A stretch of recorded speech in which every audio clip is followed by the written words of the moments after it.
So I'm going to take you back in time, 1400 years, to the city of Medina, Saudi Arabia, to a time when Prophet Muhammad was given the task of finding a solution to women in the city being attacked and molested. The situation was this. It was around the year 600 AD, long before the modern convenience of plumbing. And when a woman awoke in the middle of the night with the urge to relieve herself, she would have to walk out past the outskirts of the city and into the wild by herself for privacy. Believe it or not, a group of men actually began to see an opportunity in women's nightly treks and started to linger at the outskirts of the city, their identities hidden in the dark, watching. If a woman walked by and she happened to be wearing a jilbab, which was a garment like a coat, the men knew to leave her alone. A jilbab of centuries ago was a status symbol, like a Burberry trench or a Chanel jacket. It announced that the woman was free, and a free woman was protected by her clan. She would have no problem speaking out against the attacker and identifying him. But if the woman walking out at night wasn't wearing a jilbab, if she happened to be dressed a bit more freely, then the men knew she was a slave, and they attacked her. Concerned members of the community brought the situation to the Prophet, and like so many other social, political, and familial issues that Muhammad faced during his prophethood, he turned this particular matter over to God. And a verse was revealed for the Qur'an, the Muslim holy book. "O Prophet," it reads, "tell your wives, your daughters, and the women of the believers to draw upon themselves their garments. This is better, so that they not be known and molested." Basically, the verse advises that all women dress similarly, so that they can't be picked out from one another, zeroed in on, and attacked. Now, on the surface, this may seem like a relatively easy solution to the problem, but it turns out it wasn't. The early Muslim community was tribal and so deeply entrenched in social status, and the idea that a slave would look like a free woman, it was almost insulting. And then there was the matter of practicality. How would a slave do her work? How would she function if her body was constricted by a coat? How would she cook, clean, fetch water? In the end, the early Muslim scholars ruled that a woman's way of dress should be based on two considerations: a woman's function in society, her role, what we might consider her job, and the society's specific customs. Or, in another way, when in Rome. Now, Muslims like to take historical rulings and apply them to the modern era. So let's do that. A woman's way of dress should be based on custom and function. So what does that mean for a Muslim woman living in America today? For someone like me? First, it means that I have a function, a role in society, a contribution that I can make. Second, it means that while I'm making that contribution and living in a society where veiling is not the custom, and where, in fact, if I veil, it might actually lead to harassment, then wearing what is the custom, such as a dress, a pair of jeans, or even yoga pants, is not only acceptable, it's recommended. But wait, could that be right? After all, haven't we all come to assume that a Muslim woman must veil, that veiling is a requirement of her faith? There's even a term that we've all come to associate with the Muslim woman's veil, an Arabic term that we've all heard used whether or not we've been aware of it: hijab. So maybe I missed it. Maybe the requirement that a woman veil is in a different part of the Qur'an. For those of you who don't know, the Qur'an consists of 114 chapters. Each chapter is written out in verses, like poetry. There are more than 6,000 verses in the Qur'an. Of the 6,000 plus verses, 3 refer to how a woman should dress. The first is the verse I've already told you about.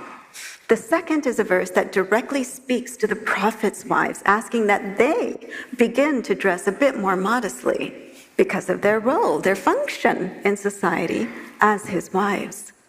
And the third verse is similar to the first in that it was revealed in direct response to a historical situation.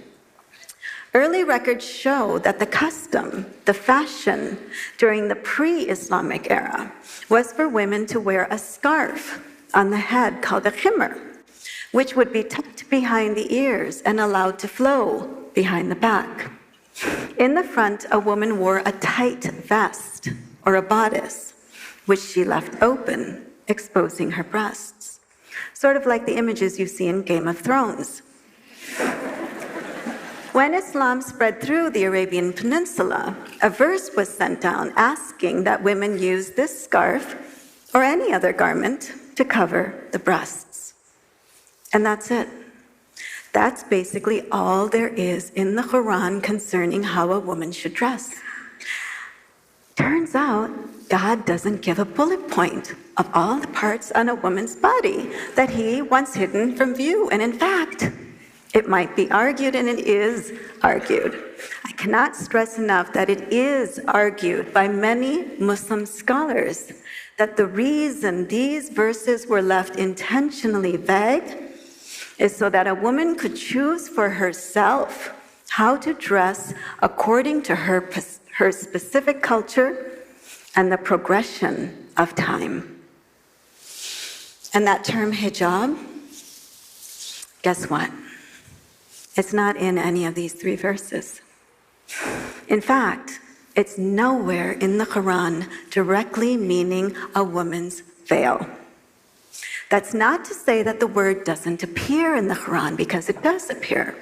But when it appears, it's actually used correctly to mean a barrier or a divide, such as the barrier or divide that exists between us humans and the divine, or between believers and non-believers, or it means a barrier like a physical screen that men during Muhammad's time were asked to stand behind when speaking to his wives, or it means the seclusion, the separation that Mary sought when she was giving birth to Jesus.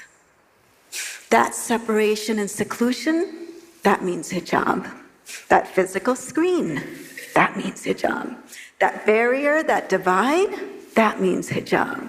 Hijab doesn't mean a woman's veil. And yet, isn't it strange that what the term actually means, being screened off, divided away, barred, separated out, these are the very terms that come to our minds when we think of a Muslim woman? Why shouldn't they? We have all seen the way some Muslim women are treated around the world. If she attempts to go to school, she's shot in the head. If she attempts to drive a car, she's jailed.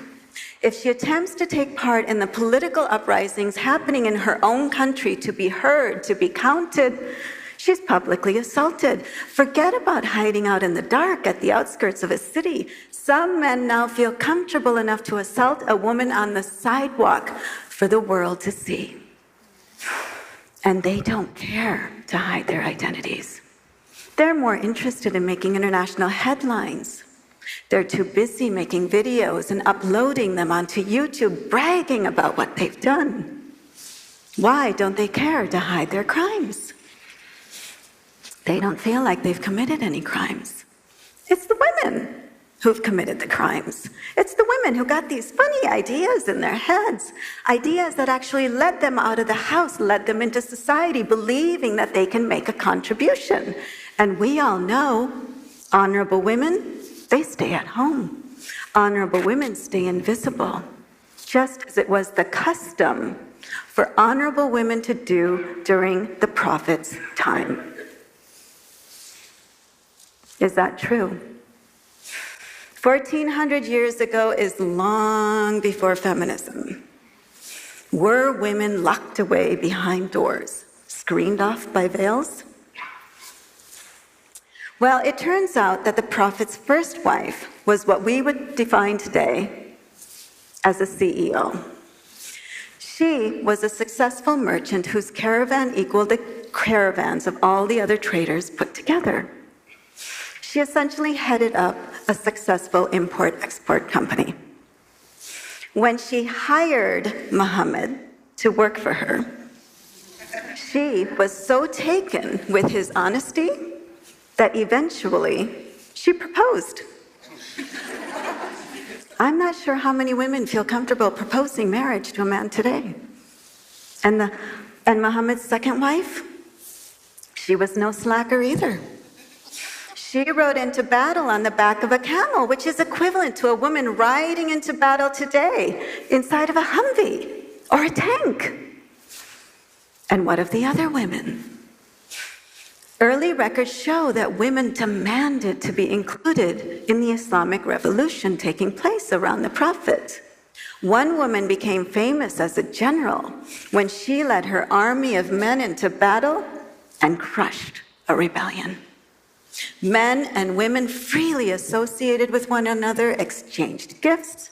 It was custom for a woman to select her own husband and propose. And when things didn't work out, to initiate divorce. Women even loudly debated with the Prophet himself. Seems to me that if fundamentalists want to return current Muslim society to 600 AD, it might be a huge step forward. Progress.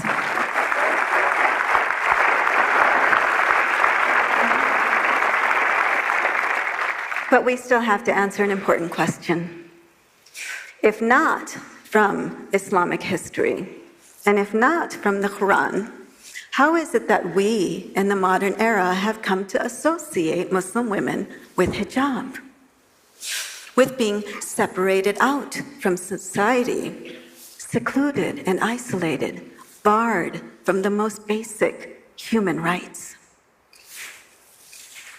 I hope it's not any surprise to you that this isn't by accident. For the past few decades, the very people who have been given the important task of reading and interpreting the Qur'an in a variety of different Muslim communities, certain clerics have been inserting a certain meaning into those 3 verses concerning women. For instance, that verse I told you about earlier. O Prophet, tell your wives, your daughters, and the women of the believers to draw upon themselves their garments. This is better, so that they not be known and molested. Some clerics, not all, some clerics have added a few words to that, so that in certain translations of the Quran, that verse reads like this. O Prophet, tell your wives, your daughters, and the women of the believers to draw upon themselves their garments. Parentheses. A garment is a veil that covers the entire head and the face, the neck, the breasts, all the way down to the ankles and all the way to the wrists. Everything on a woman's body is exposed except for one eye, because she must see where she is headed. And the hands must be covered in gloves. Because, of course, there were certainly a lot of gloves back in the desert of Saudi Arabia. Etc., etc., etc., etc., on and on and on, end of parentheses, so that she not be known and molested. And what these so-called clerics have concluded, based on these types of insertions, is that a woman only has one function. To understand what that function is, all you have to do is read some of the fatwas, or legal rulings, that these so-called clerics have actually gone ahead and issued. Let me give you a sampling. A woman need only finish elementary school before she gets married, which puts her what? At the ripe old age of 11, 12 years old. A woman cannot fulfill her spiritual obligations to God until she first fulfills her physical obligations to her husband. If he desires her while she sits on the mount of a camel, she should submit. Islam has forbidden a woman from wearing a bra because bras lift up and make a woman appear younger. And this is calculated deception. My personal favorite. If a man has an ulcer excreting pus from the top of his head to the bottom of his feet, and she licked it for him, she would still not fulfill what she owes him. What these and the many other rulings just like it concerning women boil down to is this: the best of women, the most honorable among them, is uneducated and so powerless, not very different from a slave.